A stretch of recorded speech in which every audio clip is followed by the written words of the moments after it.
Mohamed Keïta, 26 ans, joue le rôle de Julien dans la série C'est la vie. Acteur depuis 4 ans, il a joué dans 3 différentes séries et 2 courts-métrages. Activiste de renommée, il milite et défend les droits à la santé et à l'éducation partout à travers le monde. Avant, on avait, en termes de santé et de reproduction et dans la sexualité des jeunes, on était beaucoup plus basé sur l'Internet, où on était tout le temps sur l'Internet à essayer d'avoir des infos quand un truc nous arrivait sans forcément aller voir un consultant.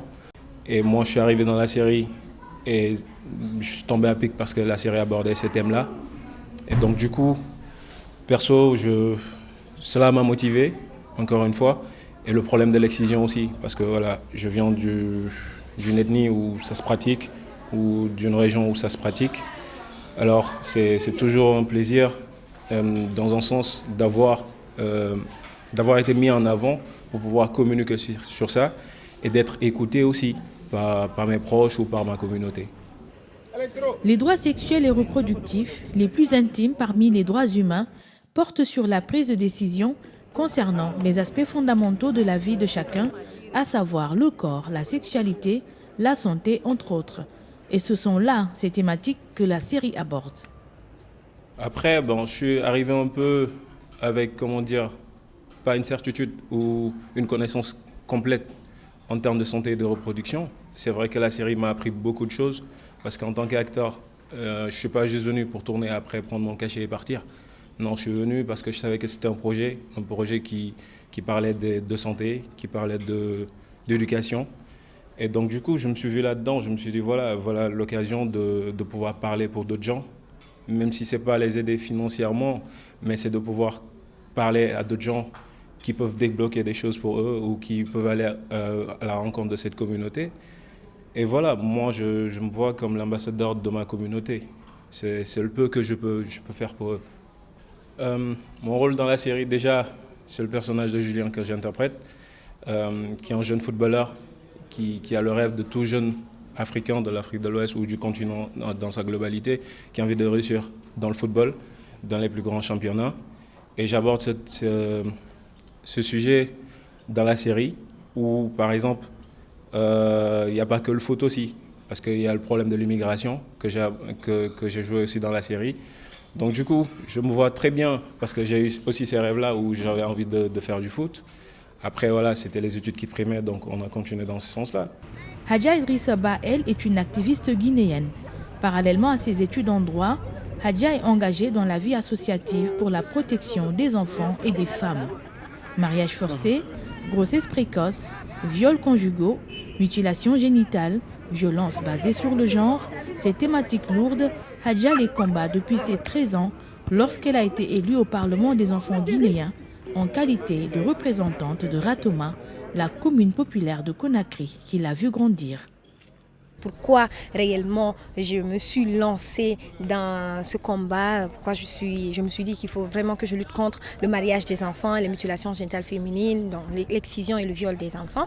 C'est tout simplement parce que moi, je suis passée par là. À l'âge de 8 ans, j'ai été victime de mutilations génitales féminines. Et dans mon école, quand je suis arrivée à l'école, on m'a expliqué les conséquences de cette pratique. Et je me suis dit, écoute, j'ai vraiment des sœurs qui sont victimes de ça. Et donc, j'ai des petites sœurs qui sont là et qui sont censées aussi être victimes à la longue. Donc il faut que je milite pour non seulement sauver mes petites sœurs, mais aussi sauver les jeunes filles de mon quartier. 52% de la population des jeunes filles sont mariées avant l'âge de 18 ans, où 97% en ce moment des jeunes filles étaient excisées, où on avait des milliers de cas de viol qui sont enregistrés sans justice. Et donc, c'était vraiment urgent pour nous d'agir. Et on s'est dit que c'est le moment de reprendre notre destin à main. C'est le moment d'aller arracher nos droits. Et parce qu'on a l'impression que nos droits sont dictés par nos aînés et que c'est nos aînés qui viennent prendre la parole et dire, écoutez, les jeunes filles sont victimes de ça. Et si c'est nous-mêmes, on prenait la parole, on dit, on est victime de ça, remettez-nous nos droits parce qu'on a toutes les lois qui existent. À 20 ans, Hadja a une vie bien remplie. Elle passe la majeure partie de son temps à recueillir des témoignages sur des viols conjugaux, des mariages précoces, des grossesses non désirées, dans le cadre des cellules d'écoute qu'elle a montées. Dans la série C'est la vie, elle joue son propre rôle. Et ça me fait un grand plaisir, franchement, de participer à cette série parce que tout simplement, en Guinée, c'est un outil pour nous qui nous permet d'aller dans les écoles parce que souvent, quand on tient des sensibilisations, on partage cette vidéo de ces jeunes qui démontrent jusqu'où il est nécessaire vraiment de parler de la sexualité, de parler de tous ces sujets qui nous concernent et des sujets tabous. Et donc on partage ça avec les élèves et les étudiants qui voient et nous permet vraiment de faire passer notre message le plus rapidement et facilement que possible. Et donc aujourd'hui je me sens très bien parce que je me dis que dans cette série je vais jouer mon rôle quotidien. C'est non seulement d'interpeller tous les acteurs qui évoluent dans ce domaine-là, mais la communauté entière. La série C'est la vie est une campagne multimédia pour le changement social et l'adoption de comportements responsables en matière de santé maternelle et infantile, de santé de la reproduction et de violences basées sur le genre. La série, soutenue par le Fonds français Muskoka, est entièrement tournée et réalisée à Dakar au Sénégal. Une série avec un angle de traitement différent des autres, selon sa réalisatrice. L'angle de traitement de la série, d'abord on parle de santé des femmes et des enfants. Et donc on fait passer des informations. On fait passer des informations et je pense que pour faire passer justement des informations, il faut se rapprocher de la réalité en fait. C'est de la fiction, on fait de la fiction, mais on est très proche de la réalité.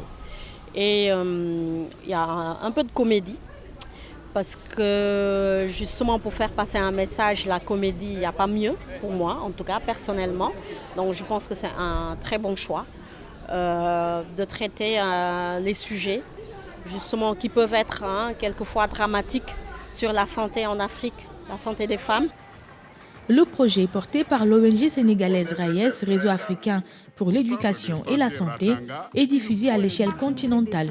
Il s'agit de la première série d'éducation par le divertissement dans la région. Les seuls supérieurs ici sont Dr Moulay et Yaye.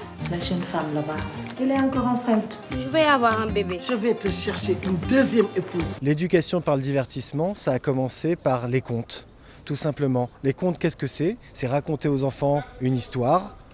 Et dans cette histoire, il y a une morale qui est une vérité de vie, qui est une leçon qu'on demande aux enfants d'apprendre afin de bien vivre leur vie. C'est exactement ce qu'on fait maintenant avec C'est la vie, sauf qu'on ne raconte plus des contes, on utilise le format des séries télévisées pour diffuser de manière très large ces messages éducatifs. Créé en 2004, RAIES, le Réseau africain pour l'éducation et la santé, agit comme un laboratoire créatif de stratégies innovantes pour le changement de comportement en Afrique. Sa mission est de travailler avec les populations pour faire face aux grands enjeux sociaux du continent. RAIES forme et accompagne les partenaires locaux afin que chacun puisse s'informer, se mobiliser et agir sur l'avenir individuellement et collectivement. Tant qu'on n'est pas en bonne santé, on ne peut rien faire. Et à la base de tout développement, toute émergence, il y a la santé. Et pour qu'une famille vive en harmonie, pour qu'un village se développe, pour qu'un pays soit conquérant, il faut une population en bonne santé. Et la plupart des messages à connaître pour être en bonne santé ou rester en bonne santé sont des messages d'une information toute simple mais qui n'arrive pas encore au public. Et je pense que la télévision, les médias en règle générale ont un grand rôle à jouer dans cet accès à l'information. La mesure de l'impact du projet se fait via des campagnes d'évaluation et différents projets de recherche dans les zones où les populations sont touchées par l'ensemble des activités de la campagne. On a utilisé la série radiophonique C'est la vie pour poser le débat sur les questions qui étaient plus ou moins tabous en termes de communication dans les communautés. Donc on a fait à peu près 7 émissions radio dans 7 régions avec la série C'est la vie et ça nous a permis d'ouvrir le débat par rapport aux questions hyper tabous dans les communautés. Et cela nous a permis également de commencer ce qu'on va appeler le Big Deal, parce qu'on a parlé du New Deal et maintenant la mise à l'échelle va se passer au niveau du Big Deal. Donc aujourd'hui on parle du Big Deal, mais la série C'est la vie a beaucoup contribué pour qu'on passe au processus du Big Deal. Le Fonds français Muskoka, qui soutient la série C'est la vie, est une initiative créée en 2010 qui permet à 4 agences des Nations Unies de mutualiser leur expertise technique. Dans ce cadre, l'UNFPA, le Fonds des Nations Unies pour la population, l'OMS, l'Organisation mondiale de la santé, l'UNICEF, le Fonds des Nations Unies pour l'enfance et ONU Femmes mènent des interventions à haut impact en matière de santé maternelle, néonatale, infantile et des adolescents dans 9 pays d'Afrique de l'Ouest et du Centre. Parmi les bénéficiaires du fonds, le Tchad, le Sénégal et le Niger ont enregistré les plus forts taux de réduction de la mortalité maternelle en 5 ans. On travaille à réduire la mortalité maternelle, néonatale et infantile qui, comme vous le savez, dans la région est encore très haute. Donc on a plusieurs axes d'intervention, que ce soit travailler dans les maternités pour améliorer la qualité de la prise en charge et la qualité des soins, pour faire en sorte qu'une femme qui arrive reparte en bonne santé pour elle et pour son enfant. On travaille également sur des programmes de planification familiale pour que les femmes puissent espacer comme elles le souhaitent leur grossesse. On travaille également sur tout l'aspect personnel, renforcement du personnel de santé, pour que les personnels de santé soient mieux armés pour répondre aux complications si elles se posent des femmes enceintes notamment, et des complications que les enfants ou les nouveau-nés peuvent avoir. On travaille aussi sur tout le volet adolescents et jeunes, et ça c'est un grand pilier qu'on appelle la santé sexuelle et reproductive des adolescents et jeunes. Donc dans ce pilier, essentiellement dans la région, c'est travailler à réduire les grossesses des adolescentes qui, comme on le sait, est un grand fléau dans la région. L'initiative enregistre des succès notamment en matière de réduction des grossesses précoces en Afrique de l'Ouest et du Centre, grâce au développement d'actions clés dans le domaine de la santé de la reproduction et à l'amélioration de la convivialité des centres de santé pour les adolescents et les jeunes. Les perspectives, c'est de continuer. On est ravis d'avoir un mécanisme qui a été prolongé par le bailleur, qui est la France, pour 5 années additionnelles. On a un nouveau bailleur qui est entré dans le jeu, qui est le Danemark. Donc ça montre les bons résultats et les encouragements de la part des donneurs. Et ça, c'est vraiment très important pour nous. On a aussi l'appui des ministères de la Santé, mais aussi des autres ministères de la région. On a eu récemment une rencontre avec les ministères de la Santé de nombreux pays qui vraiment se sont engagés pour continuer le combat en faveur de notre population cible. Des perspectives aussi sur les adolescents et jeunes, puisqu'on le sait aujourd'hui dans notre région, c'est la principale cible. Même nos femmes enceintes, elles sont souvent très jeunes. Donc, il faut vraiment avoir une approche spécifique et travailler à leurs besoins particuliers. Et donc, on a besoin pour cela de leur fournir une information et une éducation à la vie reproductive qui soit la plus complète possible. Donner de l'information à nos jeunes, c'est la meilleure façon de les prévenir en fait des dangers de la vie. C'est la position de l'UNFPA et aussi des agences. À côté de la série télévisée C'est la vie, un autre programme de communication a vu le jour en faveur de l'éducation pour la santé en milieu jeune. Il s'agit de la plateforme digitale Radio Mobile intitulée Parole aux jeunes, qui favorise l'éclosion du leadership des jeunes, une initiative qui pousse les jeunes à aller au-delà des limites pour changer la donne. Utiliser les réseaux sociaux pour sensibiliser sur la santé de la reproduction est le principal objectif de cette plateforme. Parole aux jeunes sensibilise, réduit la stigmatisation et fournit aux adolescents les outils et informations nécessaires pour améliorer leur santé sexuelle et reproductive. Le concept de Radio Mobile, c'est aujourd'hui d'avoir une unité de déplacement avec des matériels pour enregistrer des émissions radiophoniques qui peuvent nous permettre d'aller vers les communautés, de poser avec eux des débats sur des thématiques qui les intéressent. Les cibles, c'est les jeunes filles, c'est les femmes, c'est toutes les couches vulnérables de la population qui parfois sont confrontées à des problèmes et qui veulent vraiment poser un débat par rapport à leurs conditions de vie pour interpeller les autorités afin que ces derniers puissent vraiment participer à améliorer leurs conditions sociales. Nous, tous les dimanches, on est là. Et ce dimanche, c'est vraiment happiness connection avec tous les jeunes. Et je voudrais un standing ovation, tous les jeunes qui sont là. Est-ce qu'on peut applaudir?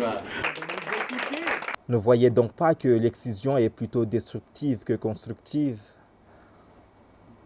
C'est une tradition, vous dites.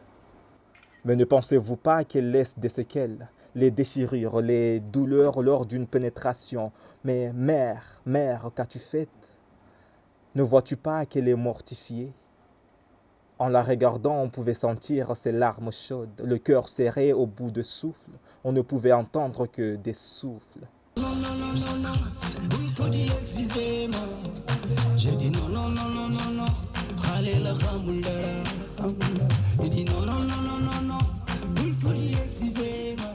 Les dimanches à 20h dans les studios de Vibe Radio à Dakar se déroule l'émission Parole aux jeunes. Ce soir, des artistes membres de la plateforme sont invités sur le plateau pour parler des mutilations génitales féminines et des violences basées sur le genre. Une rencontre riche en échanges et en mélodies.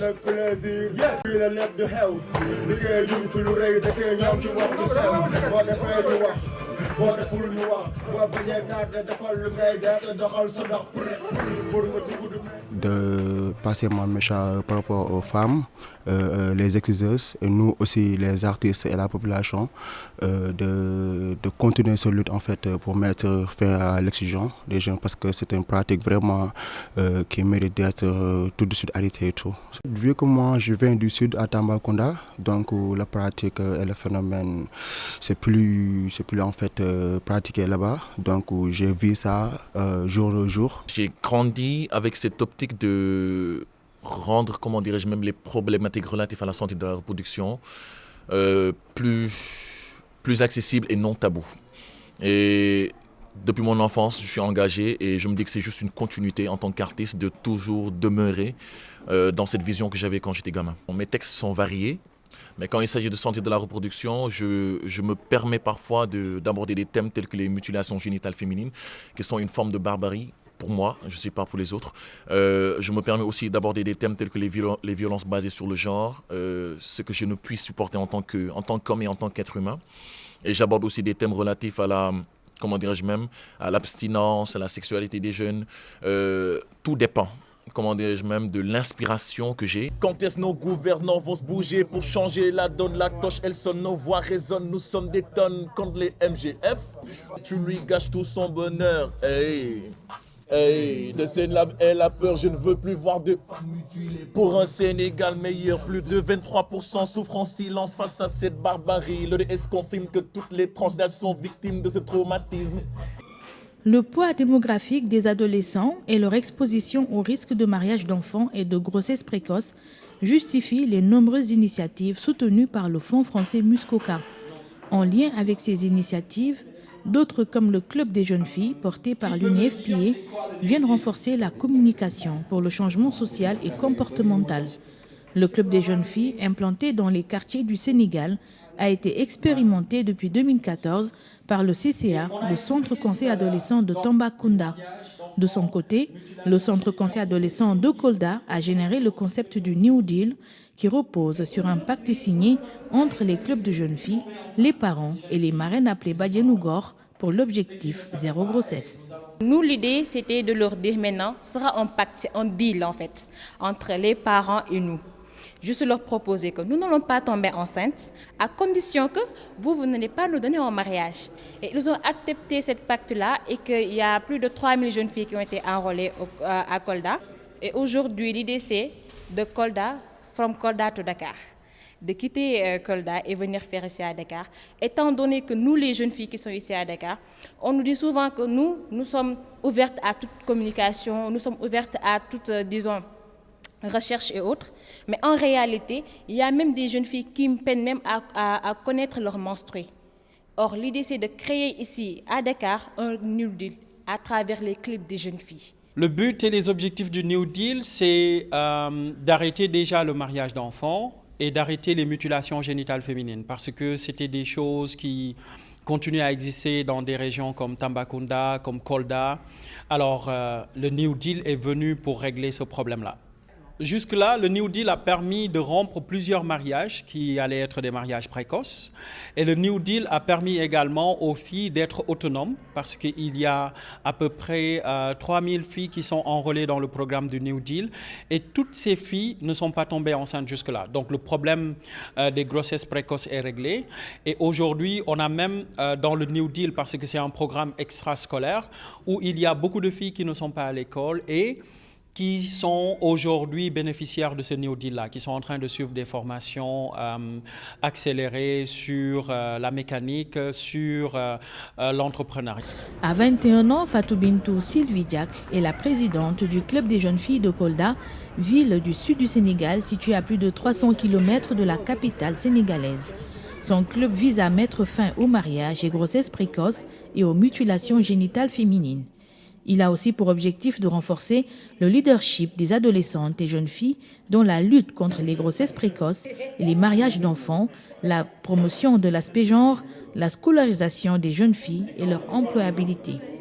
Le club de jeunes filles, déjà, à la base, c'était une association créée dans les quartiers de Kolda pour aujourd'hui lutter contre les mariages d'enfants, les grossesses précoces, mais aussi assurer une certaine autonomisation aux jeunes filles.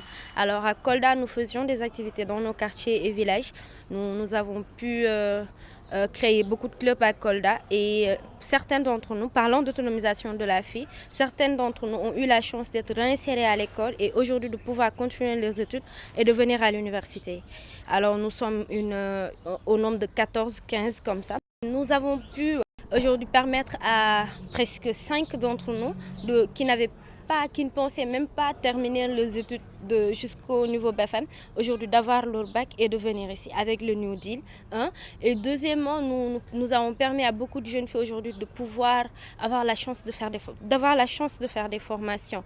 Comme moi aujourd'hui, je suis à la fac droit, mais en parallèle, je fais une formation. Et aussi, nous avons pu faire des activités avec Parole aux jeunes dans les quartiers périphériques de Dakar, comme à Guédiawaye, Wakhinane, Nimzat. Nous intervenons beaucoup là-bas pour faire des activités avec les jeunes Léa des clubs EVF, pour pouvoir partager nos expériences avec eux, mais aussi les aider à mieux comprendre certaines questions liées à leur santé reproductive. Au Sénégal, la prévalence des mariages d'enfants reste encore élevée et la fécondité relativement précoce, avec un taux de 90 pour 1000 chez les 15-19 ans en 2014. La situation des régions périphériques au sud et à l'est du pays était plus prégnante. Sur la période 2012-2014, 31,9% des adolescentes de 15-19 ans avaient déjà fait un enfant à Tambacounda et 27,9% à Kolda, contre une moyenne nationale de 18% en 2014.